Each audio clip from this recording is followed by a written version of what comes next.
Welcome to another edition of This Week in Poker, your source for the latest happenings in poker news. I'm Chris Arnett coming to you from a Bellagio suite here with Brittany Giacoletto. We're here on the Strip covering the $15,000 buy-in World Poker Tour Festa El Lago Championship event. Yesterday was day 3 and 34 players remain. Among those players still competing are Joe Seabach, Ninad Medic, Brad Booth, Namley, and Scott Clements. The chip leader is Ryan Fair with $1.3 million in chips. At the end of the night, Card Player TV got to catch up with Bertrand Grospier, who is third in chips. Alki, how did you end the day? Well, I did very well because I have 1.150, so it's I think one of the chip leaders, if not the chip leader, so that was a really good day for me. Awesome. Were you playing a lot of big hands? Well, I had a couple of big pots. I had one big pot against Jennifer Tilly, but basically at the beginning of the day I had a very tough table, so I was just like waiting for good spots and it didn't happen so much. But at the end I was able to get a lot of chips during the bubble, and I woke up with aces against jacks one time too, so it was a very good day. Yeah. The remaining players are competing for their piece of a $5.4 million prize pool that was generated by the 368-player field. First place in this event is going to receive just over $1.4 million, a gold Bellagio bracelet, and a $25,000 seat into the World Poker Tour Championship in April. Stay tuned in to cardplayer.com for live updates, photos, chip counts, and video interviews. The other major tournament series going on here in Vegas is the Caesars Palace Classic. The preliminary events have been attracting lots of players, including 14-time Olympic gold medalist Michael Phelps.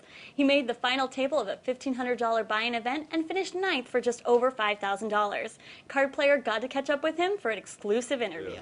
Now, yesterday you made the final table of event number 2. Congratulations. Thank you. Got rivered, whatever. I had fun. I was just messing around a little bit. I got it in bad pretty much one time yesterday. I was short, stuck with ace-10 against queens, flopped an ace. But yeah, I had so many people there. Eric Seidel was here yesterday watching. A couple of people were here watching yesterday. I had fun. It was my third ever live tournament yesterday, and I had final table. I was happy. So how did you start playing poker? I actually just started messing around a little bit, like nothing too serious. And probably about 2 or 3 years ago, I really started to get kind of serious about it, and I love the game. I play online, I play live a lot, mostly cash live, but starting to get more into tourneys. I just love the game. It's so much fun. Be sure to check out the entire interview with Phelps on cardplayertv.com. The Caesars Palace Classic heads-up event begins today, and the $10,000 buy-in main event begins on Tuesday. There will be 2 mega satellites on Monday at 1 p.m. for $500 and 3 p.m. for $1,000. Once again, the championship event is guaranteeing a $1 million prize pool. The Card Player reporting team is the exclusive media partner for this event, so don't forget to check out cardplayer.com for the updates. In online tournament news, the schedule for the Full Tilt Online Poker Series 10 has been announced. There is going to be $15 million guaranteed throughout the 25-event series that begins on November 5th. Most preliminary event buy-ins range from $200 to $500. There is a couple of $1,000 buy-in events as well as a $5,000 buy-in no-limit hold'em 6-match 2-day event. The main event is $500 buy-in that begins on November 16th. Our final story for this week is a legal update.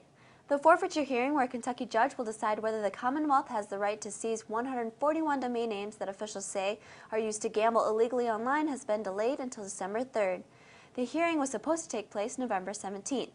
Kentucky's goal is not only to prevent its residents from gambling online, but also to force the sites to collectively pay the Commonwealth $1 billion for back taxes, according to a lawyer leading a team that represents more than 50 of the sites on the list.